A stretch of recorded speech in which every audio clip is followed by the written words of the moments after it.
Bonsoir à toutes et à tous et merci de nous rejoindre pour ce nouvel opus de l'émission hebdomadaire de la Comédie Française. Quelle comédie, pendant 1 heure environ. Nous allons évoquer un sujet qui fait l'actualité de la troupe. Il suit même une conversation qui se fait toujours en bonne compagnie. Et ce soir, je suis en bonne compagnie. Bonsoir Marina Hans. Bonsoir. Bonsoir Didier Sand. Bonsoir. Et bonsoir Christian Godon. Bonsoir. Alors ce soir, nous allons fabuler. On célèbre les 400 ans de Jean de La Fontaine, le presque jumeau de Molière. Et comme le français n'a pas peur des folles aventures, de même que pendant la pandémie, la troupe a enregistré l'intégrale de La Recherche du temps perdu de Proust, l'intégrale du Soulier de satin de Claudel. Elle a aussi, en partenariat avec Télérama, enregistré l'intégrale des 245 fables de La Fontaine, peuplée de ruses, de détournements de sens, de métaphores, de bêtes sentencieuses, d'humour cinglant. Ces fables, ces mini ou ces moins mini d'ailleurs contes moraux proposent une sorte de panorama comme ça des passions humaines.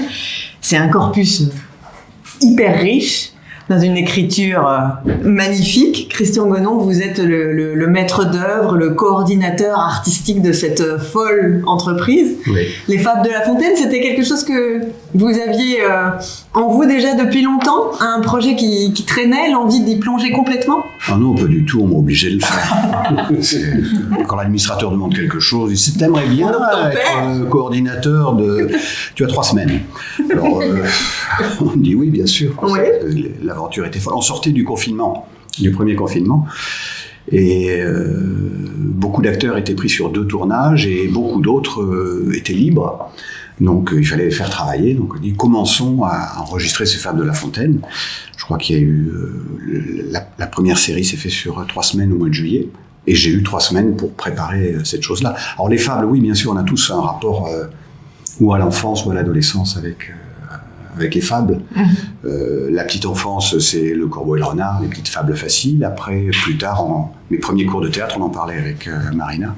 Oui, vous partagez une fable commune. Oui, par défi peut-être. Par défi, complètement, ouais. Oui. Et Par goût du défi et les animaux malades de la peste, qui était présenté à l'école toujours comme la plus difficile à apprendre, etc. Et on s'est rendu compte avec Christian qu'on avait relevé le défi tous les deux. Chacun de notre côté. Oui, mon premier prof de dramatique lui dit bon, n'apprenez pas les animaux malades de la peste, vous n'y arriverez pas de toute façon. Bien sûr, dans la soirée, je commençais à apprendre les animaux et ça a été très difficile pour moi parce qu'il m'a pas loupé, mais quand même, je tenais à l'apprendre jusqu'au bout, effectivement, parce qu'elle était assez longue. Et vous, votre première fable, c'est laquelle? Je me souviens du laboureur et ses enfants. Je crois que c'est celle que... Je ne sais pas si c'est la première que j'ai apprise à l'école, mais c'est celle qui m'a le plus impressionné. Le fait qu'il y ait un laboureur mourant et qui, je ne sais pas, déjà la mort, tout ça, mon goût du mélodrame, du tragique, etc. Et puis aussi ce retournement de la fin, comme ça, des enfants qui cherchent le trésor, et le trésor, c'est de le chercher, c'est pas de le trouver. Et ça m'avait plu. Parce que j'avais un instituteur qui m'avait dit un jour, si vous êtes sage jusqu'à 4 heures, parce que l'école finissait à 4 heures, vous aurez un bonbon et une surprise. On était tous à carreau, comme ça. Et à 4 heures, il a dit la surprise, c'est que vous n'aurez pas de bonbon. Oh non, c'est affreux. C'est un peu horrible, mais je trouve que la fable de La Fontaine, le fait que le père ait promis un trésor comme ça, et les 4, le trésor, il a bourré le champ et tout, et en fait, il n'y a pas de trésor. Le trésor, c'est qu'ils ont labouré, à fond toute la parcelle. Je sais pas, les deux étaient un peu en rapport, en fait. La cruauté, quoi. Et puis c'est la désillusion. On est dans un monde de l'enfance, peut-être un peu dans une naïveté, une candeur, une chose un peu... Et puis il y a le coup près qui tombe, quoi. Il y a la réalité, il y a l'idée d'une désillusion qui est... Oui, la vraie vie vous vous donne 2-3 petites leçons de vie, quoi, au fur et à mesure qu'on avance. Mais en même temps, on peut l'apprendre aussi que ce travail-là les a fait grandir. aussi, et peut-être la récolte était bonne, ils ont vendu beaucoup de blé après avoir labouré. Oui, mais est-ce qu'on a besoin de faire un chantage pareil, de provoquer une désillusion, une déception, peut-être de la rancœur envers un mensonge pour mieux travailler? Est-ce que pour inciter à mieux travailler, est-ce qu'on a besoin de ça? Non, mais pas sûr. C'est plus une ruse qu'un mensonge pour moi. Mais bon, après on a plusieurs lectures. Mais pour moi les gamins étaient un petit peu. Un petit peu. Oui, oui, absolument. Il voulait de l'argent vite et facile. Et puis il dit ouais, d'accord, mais bon, dire tiens, trouver. Ah là, tu oui, mais déjà l'idée en tant qu'enfant que les parents savent tout, qu'ils sont mieux.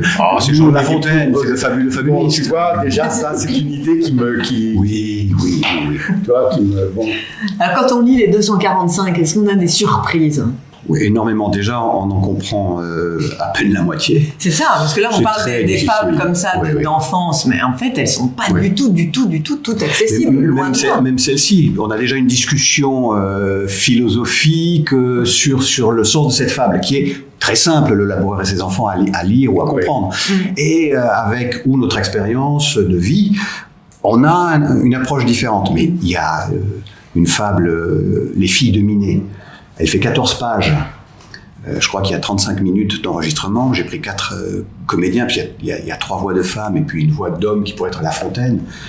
Mais si on n'a pas une culture un petit peu de l'époque, de la Grèce, d'une culture latine, helléniste, il y a des références, on ne peut pas les comprendre. Il faut avoir son dictionnaire, dire qui est qui, plus des références à l'époque même de La Fontaine, où tout le monde savait, quand il mettait un filtre avec des noms inventés ou de l'Antiquité ou d'Ésope, ça c'était calqué avec des gens que l'on reconnaissait du moment. Bien sûr.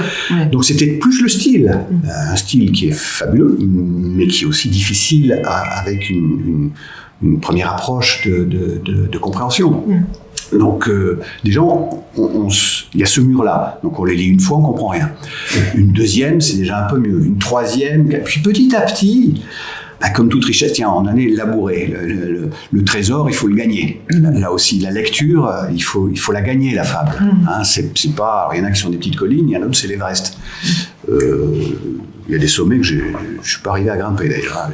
Je laissais aussi la balle aux acteurs. Ma charge, j'allais pas faire une explication de texte, et j'allais pas devenir en 3 semaines un spécialiste de La Fontaine, alors que des gens, depuis 40 ans, voire plus, se penchent sur son œuvre. Non, mais c'était génial parce que. Comment il l'a fait, voilà. Moi, je me souviens, on était en répétition, nous, juste la salle à côté. Et alors, chaque jour, quelqu'un avait fable. Aujourd'hui, c'est toi, tu vas aujourd'hui. Donc, et on allait dans cette petite salle d'enregistrement qui est insonorisée, etc., qui est la salle saignée. Et Christian était là. Je sais pas quels étaient tes horaires, mais on avait quand même l'impression qu'il était toujours là. Enfin, dans cette salle insonorisée. J'étais toujours là. Dans cette salle. Et en fait, c'est vrai que il laissait complètement l'acteur arriver avec sa proposition. Sa proposition d'interprétation, comment déjà les choses ont été réparties entre vous, parce que vous êtes 57. Alors, c'est une grande histoire. Ah, d'accord. Pour éviter les doublons. Il fallait aller très vite, donc déjà j'ai envoyé... 245 pour 57, je fais un peu de mathématiques pour ceux qui nous regardent, vous êtes 5, voilà. Oui, avec ceux qui en avaient plus que d'autres, parce que d'autres travaillaient, enfin bon, voilà, mais il fallait les répartir. Parce qu'au départ... il fallait que je pense à toute la troupe. Donc déjà, j'ai envoyé un mot à tout le monde en disant voilà, ça va se faire. Envoyez-moi le plus vite possible les fables incontournables pour vous. Celles qui vous tiennent à cœur pour X. Je ne veux pas savoir les raisons, mais envoyez-les. Il y a des gens qui ont répondu très vite, très tôt. Toi, Didier? Oui, mais aucune n'a été prise. Aucune de celles que j'avais choisies. C'est pas vrai. Si. Le laboratoire avec les enfants, celle que tu vas lire. Alors, il ment. L'ours et l'amateur des jardins, parce que ça fait partie, à mon avis, des difficiles. Oui, c'est vrai. Personne ne la voulait. Je la trouve super. Je l'ai gardée. Oui. Mais après, il a fallu effectivement... tu vois, tu m'as dit les animaux malades de la jeunesse, mais sûrement c'est pris. Je me souviens très très bien. Et en fait, personne ne m'avait demandé. Mais oui, parce que je me souviens, c'était un gag, les animaux malades de la peste, quand il s'agissait de faire pendant le confinement, de raconter des histoires aux enfants, etc. Il y a une grande contestation. Oui, c'est pas parce qu'on est confiné qu'on va tout d'un coup dire les animaux malades de la peste pour les enfants. Donc, il y avait une espèce de garde-fou Roberta sur les animaux malades de la peste et le confinement et le Covid. Et donc, il a fallu tenir compte de tout ça. Alors, j'ai fait un cahier, un petit cahier comme ça, et je marquais, j'ai fait 3, c'est vrai, hein, des plans avec des noms déjà, et puis des fables difficiles, moyen difficile et facile. C'est pas ouais. Et pour moi, à ma lecture, je dis celle-là, elle est facile. Et pour essayer de répartir aussi, que chacun ait son lot. Que les acteurs plus faibles, elle est moins difficile, et que les deux ont eu les plus difficiles. Les plus chevronnés, et vraiment les. Mais c'est vrai que le but n'était pas de faire une unicité, dire les fables de la comédie française, elles se disent comme ça. Mais la richesse de la troupe, c'est justement ces 60 comédiennes et comédiens, avec leur personnalité, des gens même qui disent « Oh là là, j'ai jamais lu de fable » ou « On me l'a jamais demandé », d'autres qui disent « C'est génial, ouais. J'adore cette langue, je l'ai lu en public. » Et alors ça, ce sont les deux extrêmes, et mixés. Donc j'avais besoin aussi d'un premier pas vers moi, en disant « Je voudrais dire ça ». Et après... Alors, j'avais le trombinoscope devant moi, je lisais une fable et je regardais les visages et puis j'entendais une voix, des fois des choses très bêtes, des choses plus logiques. J'étais dans le spectacle de Bob Wilson. Oui, tout à fait. Donc, des fables de La Fontaine. Il y avait des acteurs, Laurent Stocker, j'ai tout de suite pensé à la fable qui disait L'homme et la couleuvre. Bon, ça c'était facile d'association, et puis lui, ça lui faisait plaisir parce qu'il reprenait un texte d'il y a 10 ou 15 ans. Après, des fois, c'était... des choses plus intimes ou des choses qui me faisaient rire. Alors pourquoi je vous livre cette pensée? Quand j'ai vu cette fable Le gland et la citrouille, j'ai pensé à Gilles David. Il m'a dit « Mais pourquoi tu as pensé à moi ?» Mais parce que quand il me prononce le titre, quand Gilles David dit « Le gland et la citrouille », je l'imite mal, mais ça me faisait mourir de rire. Et toute la fable, c'était pour lui. Elle a été écrite pour lui. Après, dans le choix des acteurs et des actrices aussi, il y avait des choses, mais c'est évident. Leur rencontre. Alors moi, j'étais effectivement un coordinateur, je les accueillais. On avait un temps assez court et j'essayais qu'ils soient au mieux de leurs propositions. Des fois, j'ajustais, tu pourrais peut-être faire une liaison ou des petites choses pas du tout, pour les placer enfin, tu désinhibais complètement ce moment. Ouais. Il fallait, on avait, sinon parce que quand on a une fable, c'est une sorte de condensé de théâtre, d'une certaine façon. Est-ce qu'il faut faire très vite théâtre dans une fable, dans cette histoire qu'on raconte, ou pas? Ça dépend des personnalités d'acteurs. Moi, je sais que j'aime pas trop jouer le rat, la grenouille, le bœuf, tout ça. Bon, tu serais très bien. Bon. Non, je préfère l'idée du conteur, qui raconte une histoire et qui se met un peu à la place des animaux, en prenant différentes voix, mais sans surjouer, parce que ça finit par faire numéro, et qui sont parfois réussis. Moi, je pense très souvent à La cigale et la fourmi, interprété par Robert Hirsch, comme ça, qui est absolument extraordinaire. Mais on regarde plus le numéro de l'acteur et la fantaisie et le délire de l'acteur que la fable elle-même, dont il se moque, bien sûr.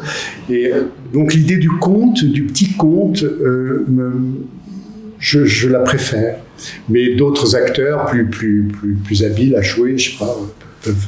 Mais d'où la richesse de cet enregistrement. Effectivement, j'essayais juste de doser un petit peu. C'est-à-dire qu'il y a des gens qui se lâchaient complètement. Je dis, tiens, c'est la voix. Donc on va réduire un petit peu ce dont tu parles. Il n'y a pas trop de théâtre expressionniste. Mais j'avais une image que je donnais presque à tout le monde. Imaginez que il y a Jean de La Fontaine dans le studio, et puis il vous écoute. Il a juste un petit sourire, parce qu'il est tellement content d'entendre cette histoire. Pour lui, il se dit, ah oui, Et juste un léger sourire, faire sourire. C'est pas rire aux éclats, mais c'est ah oui. Et on connaît, le conteur connaît la fin de son histoire. C'est pas comme quand on joue un personnage où on sait pas ce qui va se passer. Dans la fin, l'acteur le sait, mais pas le personnage. Alors là, on sait. Je vous dis cette fable parce que je l'aime et parce que ça va aller au bout. Il y a une morale. Des fois, elle est au début, mais je vous explique pourquoi elle est au début et je vous raconte l'histoire jusqu'au bout. Et après, vous en faites ce que vous voulez. C'est une proposition ouverte. Et pas une imposition de quelque chose. C'est vrai que l'idée d'asséner la morale en se l'appropriant et en la tenant comme une vérité absolue à transmettre, non. Il y a quelque chose qui revient très souvent quand on parle des fables de La Fontaine, ou quand on lit en tout cas sur l'interprétation des fables de La Fontaine, c'est la question de la diction. Elle est particulière, vous diriez, chez La Fontaine ? Il faut pas qu'elle le soit, je crois. Justement, c'est la difficulté d'une certaine façon de trouver ce naturel dans une langue qui est... Il faut qu'on fasse en sorte que ce soit intelligible, compréhensible, et pas qu'on ait l'impression qu'on a bien dit les mots. Mais ça, en général, avec les textes, je trouve, enfin pour moi, c'est assez important. Mais c'est pas facile, non, avec les femmes. Mais je trouve qu'il y a une musicalité difficile à choper. Dans les Alexandrins de Molière, Corneille, Racine, enfin du XVIIe siècle, on comprend très vite, on piche assez vite comment la musique fonctionne et comment dans cette musique on va pouvoir accentuer tel mot, tel verbe, telle chose pour donner sens et à travers la musique. Là, il y a des alternances d'alexandrin, d'octosyllabes, de quatrains. Oui, quelque chose de très libre aussi. De très libre, et avec des liaisons très difficiles à faire. Enfin, c'est beaucoup moins rigoureux quand même que l'écriture classique de l'époque.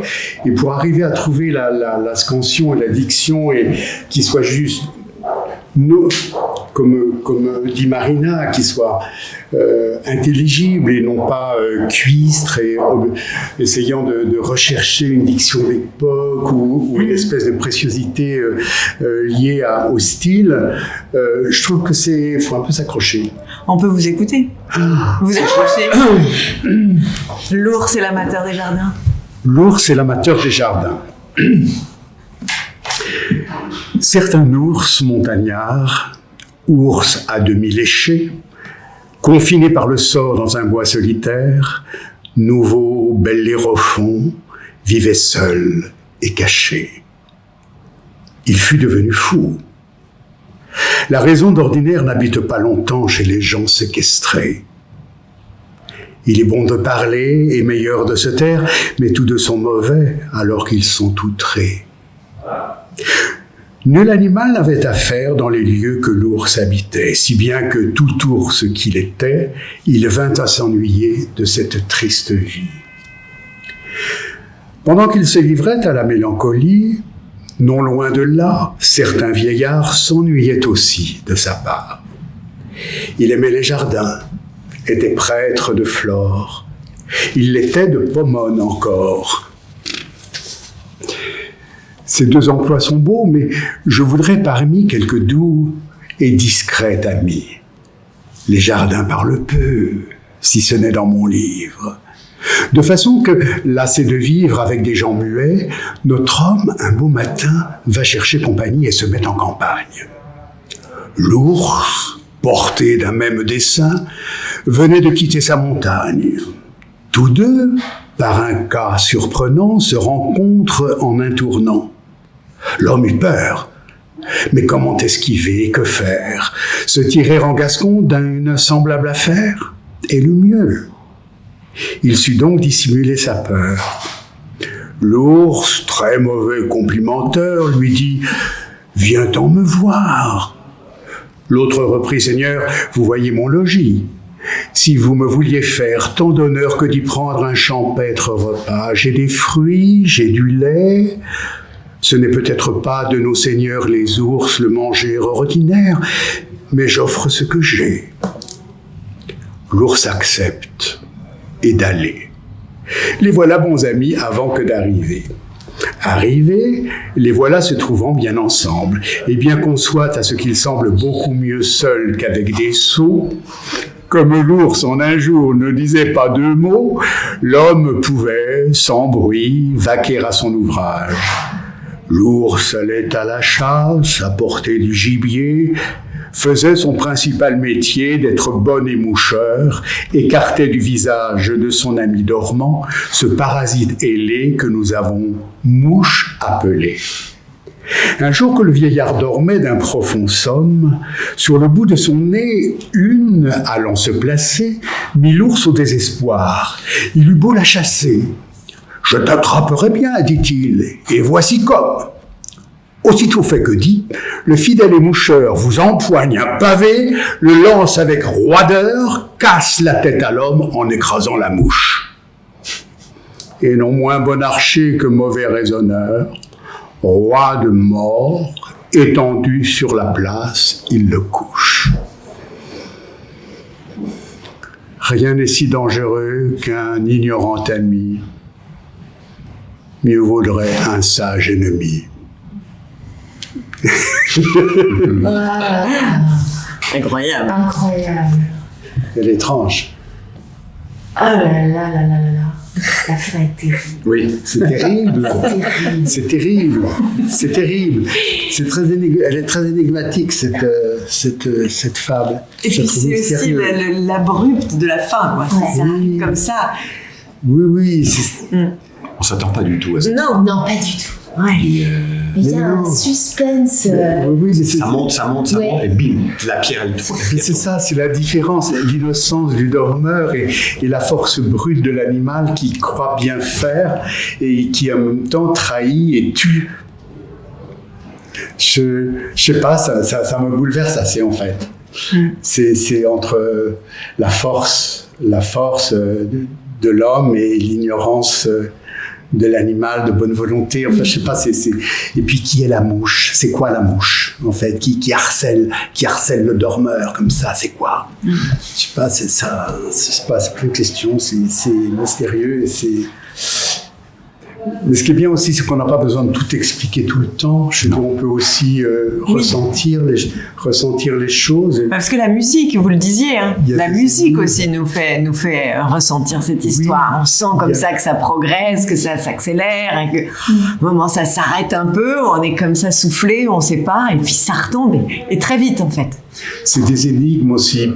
Enfin, pas toutes, mais dans un certain nombre de femmes, il y a des énigmes comme dans les contes pour enfants, où il y a une énigme, les enfants demandent à ce qu'on leur répète tous les soirs le même conte, etc. Parce que tant qu'ils n'ont pas résolu l'énigme que le conte représente, et moi, l'ours et l'amateur des jardins, c'est un peu ça pour moi, quoi. Il y a un mystère dans cet ami des jardins qui dort et son ami qui veut le protéger le tue.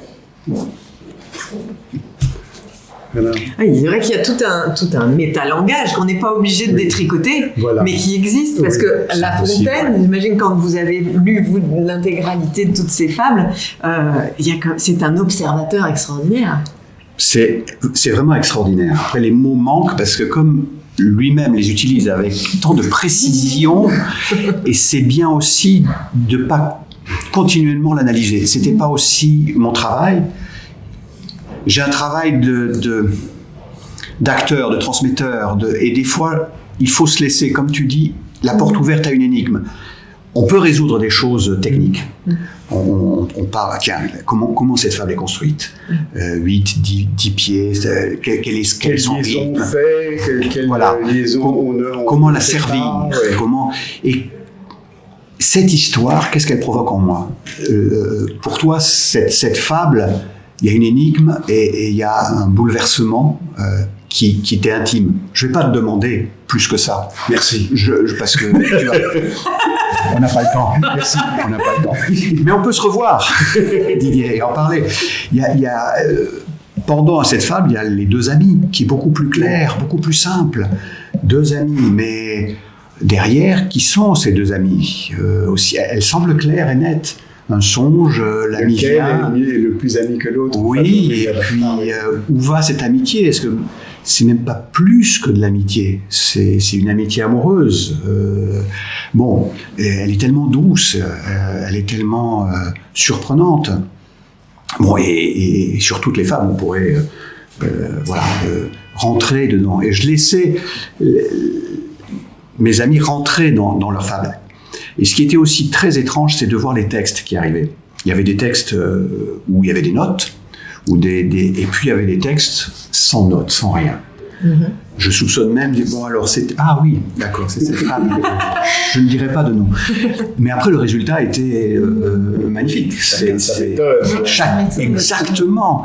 Et j'allais pas imposer quoi que ce soit. C'est là qu'on se rend compte qu'il n'y a pas de règle. Alors, quand vous disiez, il y a des liaisons qu'on fait, d'autres qu'on ne fait pas, des pièces qu'on marque, ce qu'on marque pas. En fait, la richesse aussi de cette anthologie-là que vous avez faite tous, c'est que chacun a sa musique, chacun a son phrasé. C'est ça aussi. Je voulais qu'il y ait l'émotion de chacun par rapport à cette proposition, quelle qu'elle soit. Quand j'écoute Bakary Sangaré, c'est un conte africain, La Fontaine, tout d'un coup. Il apporte avec lui quelque chose. Alors j'avais choisi, lui, il m'avait dit j'ai choisi pour lui. Et j'essayais d'entendre un silence, sa terre. Et il n'y a que lui.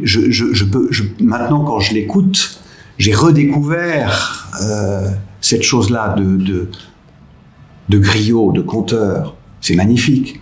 Et là, alors il travaille, c'est un travailleur. Il travaillait avec un crayon pour bien dire. Il faut que ça lui faisait peur. Cette matière lui faisait peur. Et puis c'est parti. Et puis avec, c'est même pas les imperfections, avec ce qu'il est. Et on entendait la fable. En fait, il faut entendre l'histoire qui va avec l'humain qui la traverse. Ouais. C'est tout. Et après, ce sont des acteurs de la comédie française, merde, aussi. Donc, quoi de plus beau que de leur faire confiance, dans leur travail, dans leur approche. J'étais juste là pour, déjà les écouter le mieux que je pouvais, suivre aussi le texte, parce qu'on peut faire des erreurs sans s'en rendre compte. Donc il fallait essayer, emporté par son élan. Il n'y a pas que les liaisons, un mot à la place d'un autre, des petites choses comme ça. Ah tiens, on va reprendre. Et puis des moments de grâce. Il y a eu des fables, je faisais toujours 2 prises parce qu'on ne sait jamais. Mais j'ai de souvenirs aussi de fables, un jet comme ça. Et je vais dire, bon, c'est pas la peine, mais on refait quand même pour... on sait jamais. Là, je vois que vous avez les fables de La Fontaine, Gustave Doré, c'est ça? Alors ça, c'est un cadeau.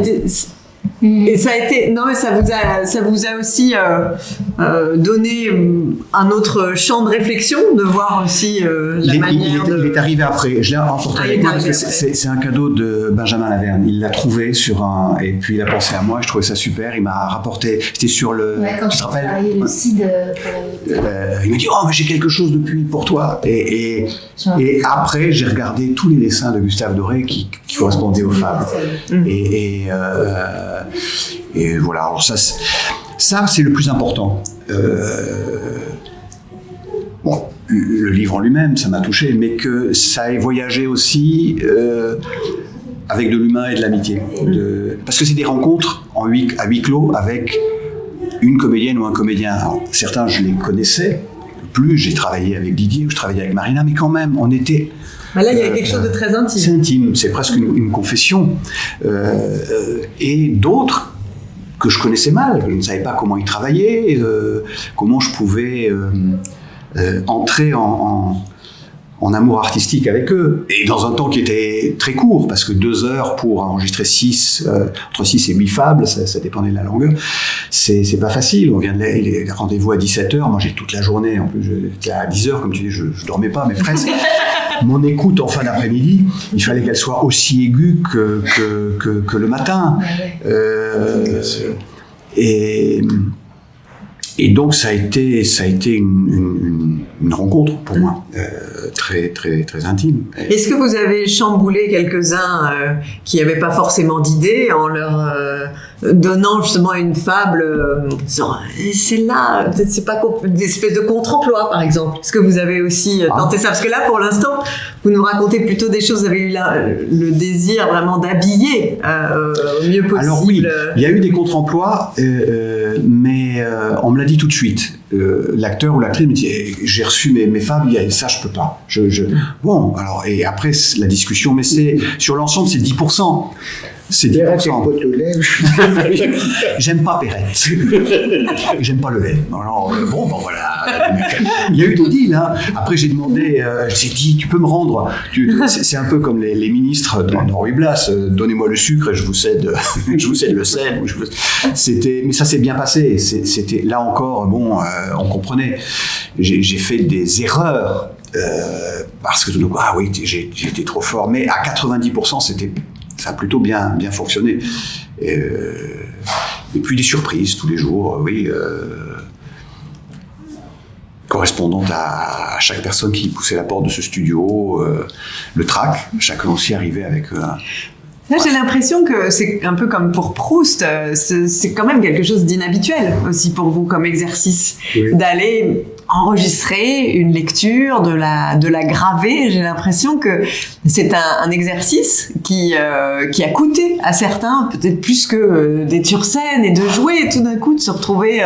Le Proust, c'était du direct. À lire, oui, c'était du direct aussi, mais même cette idée quand même de lecture, c'est autre chose. Oui, parce que bon, ce qui est gravé, ça reste pour l'éternité. ou ce qui est filmé aussi d'ailleurs. Et ça, pour moi, en tout cas, comme acteur, c'est extrêmement paniquant. Bien sûr, pour tous. La mobilité du jeu d'acteur ou de théâtre, justement, c'est que chaque soir, on peut avoir l'impression de réinventer et de remodifier, d'ajuster tel passage, tel mot, tel moment, tel sentiment, etc. Il y a une grande mobilité. À partir du moment où on fixe, que ce soit sur un enregistrement sonore ou visuel, il y a quelque chose qui est figé et moi ça me panique, ça me panique beaucoup. C'est comme mais en même temps faut jouer le jeu on n'a qu'une flèche. C'est celui du tir à l'arc, on bande son arc, chacun se débrouille pour bander son arc comme il peut, soit en travaillant beaucoup, soit en travaillant pas du tout, enfin chacun a sa méthode comme on disait, et après bon, on lâche la flèche. Voilà. Moi, ce que je trouve vraiment assez bouleversant dans ces propositions, c'est que on découvre aussi, on se découvre les uns les autres beaucoup, je trouve, à travers ça. Moi, je l'ai vu beaucoup quand je regardais le Proust, justement, et là, j'en ai écouté quelques-unes, la voix de chacun, la manière d'empoigner un texte. Et je trouve ça vraiment nécessaire que les gens aient la sensation qu'ils peuvent eux aussi prendre ce genre de texte et faire cet exercice. Le fait qu'on soit une soixantaine, tous différents, venant de backgrounds différents, avec une histoire différente, et que cette différence soit respectée à l'intérieur de ces exercices-là, je trouve que ça rend la transmission accessible à tous. Je pense que même les gens, peut-être en regardant ou en écoutant, peuvent se dire « Ah non, moi je ne le ferai pas du tout comme ça ». Et tout le monde devient acteur, un peu interprété comme ça.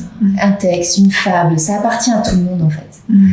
Et ça, moi je trouve ces exercices pour ça très beau, très important. D'une certaine façon désinhibant pour ceux qui écoutent et ceux qui regardent. Oui. Ouais. Y compris leur imperfection, y compris le côté on l'a fait en 3 jours parce que les gens le savent en général, c'est dit, etc. Et même on l'entend de toute façon dans la voix que il n'y a pas une mise en scène que les choses sont comme ça un peu brutes. Et je trouve que c'est bien de voir des acteurs de la comédie française dont on dit qu'ils sont je ne sais quoi d'ailleurs, mais beaucoup de choses en tout cas, se dire mais nous tous, on peut aujourd'hui prendre un texte, se dire allez, je vais m'y coller, je vais voir. Et ça, c'est bien, je trouve. Puis c'est aussi le fameux simul et simulis. Parce que il y a cette idée aussi là de vous retrouver chacun seul aussi. Et pourtant on est ensemble, vous êtes tous ensemble. Mais ce qui est enfin pour continuer ce que vient de dire Marina, je trouve que on a forcément conscience que La Fontaine, comme d'autres, comme Victor Hugo par exemple, fait partie du socle commun. Culturel commun, c'est-à-dire qu'on soit ouvrier, prof, universitaire, comédien, enfin toute la variété. Je pense que tout le monde a en lui La Fontaine et quelques fables. Et qu'un écrivain, qu'un auteur puisse fournir comme ça un socle commun à toute une société, je trouve ça magnifique. Malheureusement, ça a tendance à disparaître ou à s'atténuer au bénéfice d'autre chose, mais ce socle commun, je le trouve merveilleux. Et il y a une chose qui m'a beaucoup perturbé chez La Fontaine, c'est qu'elles sont presque toutes inspirées de fables qui existaient déjà en latin, d'Ésope. Oui. La mienne, l'ours et l'amateur des jardins, c'est une fable iranienne, par exemple.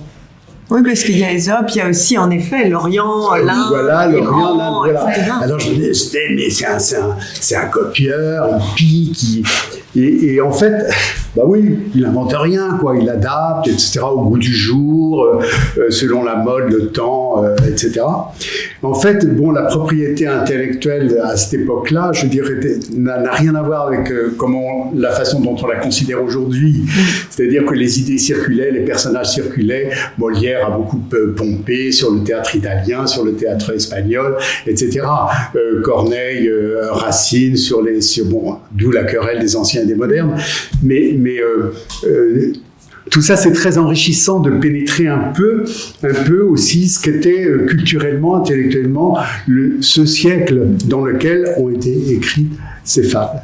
C'est vrai que ces fables, elles ont été écrites tout au long de la vie de La Fontaine. C'est une sorte de laboratoire. Il y en a eu plusieurs sessions dédicacées d'ailleurs à diverses personnes. La Montespan, le duc de Bourgogne, et le premier, c'est le dauphin. Le dauphin, oui. Et c'est vrai que ça a couru comme ça toute sa vie. Je me demandais, moi qui n'ai pas la perspective de les avoir toutes lues, si jamais il y avait une forme de cohérence ou si parfois, justement, en allant dans différentes cultures, etc., il y a aussi des choses qui peuvent se contredire. Parce que des morales comme ça qui nous sont données comme une chose inébranlable, est-ce que, d'une certaine façon, elles peuvent pas être contredites d'une fable à l'autre? Oui.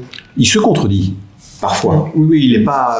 et ce qui est intéressant, quand on voit mais ça, il a dit le contraire, non? Enfin, il a ouvert la porte sur autre chose.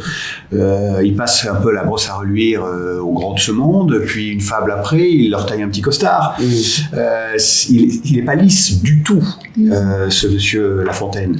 Mais petit à petit, ce que j'ai ressenti, c'est que les plus légères, en apparence un peu au début, et plus on avance jusqu'à la dernière où il y a quand même une clé, c'est fabuleux je l'ai noté parce que dans sa dernière fable qui est le juge arbitre, l'hospitalier et le solitaire, qui mieux que vous sait vos desseins, qui mieux que vous sait vos besoins, apprendre à se connaître est le premier des soins. C'est presque Pythagore.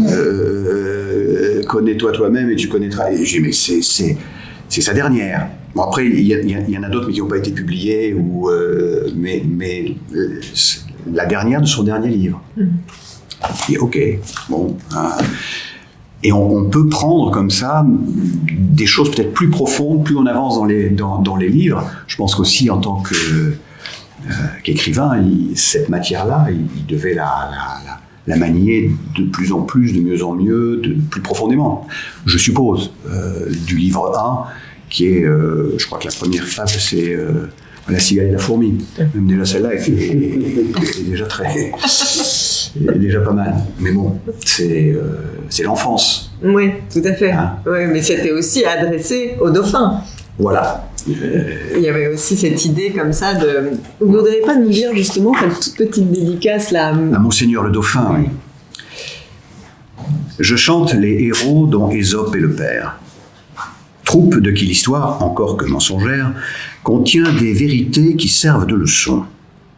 Tout parle en mon ouvrage, et même les poissons. Ce qu'ils disent s'adresse à tous tant que nous sommes. Je me sers d'animaux pour instruire les hommes. Illustre rejeton d'un prince aimé des cieux, sur qui le monde entier a maintenant les yeux, et qui, faisant fléchir les plus superbes têtes, comptera désormais ses jours par ses conquêtes, quelque autre te dira d'une plus forte voix les faits de tes aïeux et les vertus des rois. Je vais t'entretenir de moindres aventures, te tracer en ces vers de légères peintures, et si de t'agréer, je n'emporte le prix, j'aurai du moins l'honneur de l'avoir entrepris. C'est pas mal. Ouais. Il le fait. De toute façon. Il le fait. Après, c'est ce que l'on disait, c'est ouvert. On verra où ça tombe. Voilà ce que... il y a le discours à Madame de Sablière où il parle de l'âme des animaux, peut-être. Il s'interroge sur... c'est un discours qui introduit une fable, mais je l'ai gardé. C'est Dominique Blanc qui le dit magnifiquement. Elle est très complexe, elle est très difficile. J'ai lu plusieurs fois, mais ce qu'il en ressort est extraordinaire sur cette pensée, cette âme des animaux qui... je m'en souviens pas, bien sûr, mais je me souviens de l'idée de... Je demande à ma main de faire un geste et ma main le fait, mais qui commande à ma main quelle est cette chose? C'est un peu comme Sganarelle dans Don Juan. Je lève le bras, il y a quelque chose d'autre qui bruisse, qui passe là-dedans. Il pose la question, il introduit des cartes, hop, et c'est extraordinaire. Puis c'est dit, c'est écrit, c'est... C'est ce que disait Marina Didier, c'est quand même vraiment l'occasion, toute cette série, de se rendre compte à quel point, en effet, ça nous appartient à tous, et à quel point ça peut véritablement être une nourriture comme ça, d'aller y piocher à la fois des émotions, on le sent bien, mais aussi des vrais sujets de réflexion, des questions à se poser, et peut-être, je sais pas, qu'on avait aussi un petit peu oublié, et que ce projet-là a été l'occasion aussi de rouvrir le livre et d'y plonger un peu plus. Mais c'est vrai que la poésie en général, mais là, comme c'est quand même... voilà, c'est la loupe qui est sur les humains et la société et tout ça. On est quand même à une époque où le commentaire est facile. Où tout le monde écrit des choses et donne son avis et analyse en permanence sur Internet, sur les réseaux, etc. Et c'est, moi personnellement, ça me regarde vraiment, ça me fait un bien fou d'entendre une pensée mise en forme. Parce que ça, c'est quelque chose que je n'entends quasiment plus, et que les textes, les grands textes me permettent de rééprouver la mise en forme d'une pensée, d'un argument, d'une critique, aussi violente soit-elle d'ailleurs, aussi transgressive soit-elle. Et moi, ça me fait un bien. Il y a comme une sorte de... J'ai l'impression d'être un peu plus intelligente quand je comprends, parce que parfois je comprends pas. Je me dis, qu'est-ce que ça veut dire, cette tournure de phrase et tout ça. Et si je fais l'effort de comprendre et que je me dis, alors on peut aussi parler comme ça. On peut aussi dire des choses graves, dire des choses bouleversantes avec cet effort de la mise en forme. J'aime bien, ça me fait du bien. Mais ce qui est beau, c'est que c'est toujours ludique. Il y a quand même un jeu, même dans les pensées les plus profondes, même dans les messages, les transmissions les plus énigmatiques, il y a toujours cette notion du jeu, du clin d'œil. Hein, on va s'amuser, on va mettre une grenouille et puis un bœuf, et puis on va les faire... alors même si le raisonnement et la pensée philosophique, etc., ou morale, est profonde, il y a toujours cette notion du jeu. Et avoir accès à des pensées profondes, à des raisonnements philosophiques très élaborés par le jeu, je trouve que c'est la grâce quand même. Ouais, c'est vrai. Il y a toujours le sourire, ce sourire-là, même les morales, d'ailleurs même le mot, une morale c'est un petit peu sec, c'est une morale, il faut la suivre, non, c'est un peu plus que ça. Hein? Qu'est-ce que vous en pensez? Pour l'interrogation. Puis non, on passe à... Oui, mieux vaut souffrir que mourir, c'est la devise des hommes. Une fois qu'on a dit ça... Qu'est-ce qu'on en pense Allez, je vais devoir... Vous allez devoir nous quitter. Mais je voudrais dire une toute petite chose avant de partir, parce que il faut que j'aille m'habiller puis me maquiller. La continuité d'une histoire. Pendant le confinement, je ne sais pas, vous vous souvenez, on était dans le théâtre de la salle Richelieu et chacun racontait un souvenir fort de théâtre qu'il avait. Ça a été filmé. Et j'avais parlé d'une rencontre que j'avais faite à Toulouse avec du philo et Virlogeux qui jouaient les aiguilleurs, et il y avait un jeune acteur qui s'appelle toujours Fabrice Hébérard, qui avait 10 ans de plus que moi. J'avais 17 ans, il avait 27 ans, et je m'étais complètement identifié à lui sur scène, jouant avec Virlogeux et du philo. Et après le spectacle, on s'était retrouvés, on allait manger ensemble, etc. Je racontais cette histoire, je la résume très brièvement. Il se trouve qu'il a vu ce petit film, et puis quelqu'un avait son numéro, on s'est contacté. Et il se trouve que il vient de m'envoyer une lettre. Lui aussi est dans La Fontaine. J'ai su que vous aviez fait cette chose-là. Et il va lire pendant une semaine l'intégralité des Fables de La Fontaine, accompagné d'un musicien, d'un pianiste. Et c'est comme une continuité. Enfin, j'ai fait ce jeune, ça fait une boucle. Donc je voulais en parler, et puis je lui fais un petit peu de pub parce que je vais y aller le voir. C'est au Théâtre de Nesle du 25 au 31 octobre. Donc je crois qu'il y a un pass pour faire les 6 séances où on peut venir tous les soirs, et je vais essayer d'y aller un soir. Je trouve que l'idée, allez, je me lance aussi, c'est un projet immense. Enfin, nous on en a fait un, lui aussi, il est tout seul, il est singoliste, enfin, avec un pianiste, mais que ce soit le même acteur que j'ai vu il y a 40 ans, et puis qu'on se retrouve et que je peux lui dire, ben voilà, on a fait les Fables chacun de notre côté. Le théâtre, c'est aussi ça. Ça. C'est chouette. J'avais envie d'en parler. Je te laisse... Oui, parce qu'on va vous écouter pour se quitter, Marina. Oui, alors attends, je t'ouvre à la bonne page, puis tu peux me le mettre dans mon casier. Bah oui, je le remets dans ton casier. Alors attends, je l'avais noté, bien sûr. Les animaux malades de la peste, les fameux. Ah, voilà. Ouais. La plus dure. Le défi. Ouais, le défi. Mon premier défi. Moi, j'étais... Ah bah oui, non, je dois aller jouer. Vas-y. Je te raconterai après. D'accord. Oui. Non, mais moi, j'étais très très timide quand j'étais petite. Aussi. Et de dire des poèmes devant tout le monde, tu sais pas pourquoi, en fait, ça me faisait vachement de bien. Et en plus, du coup, ça m'obligeait pas à essayer de parler après à mes camarades. Je me disais, ils savent que je sais parler. C'est comme ça, je fable une fois tous les 3 mois, 4 mois. Je suis pas obligée après d'aller taper la discussion. J'avais trop peur. J'avais peur.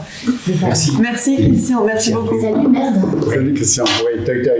Merci. Je vais retrouver Dostoïevski. C'est les démons, voilà. C'est les démons. Alors, c'est à moi. Alors, les animaux malades de la peste. Un mal qui répand la terreur.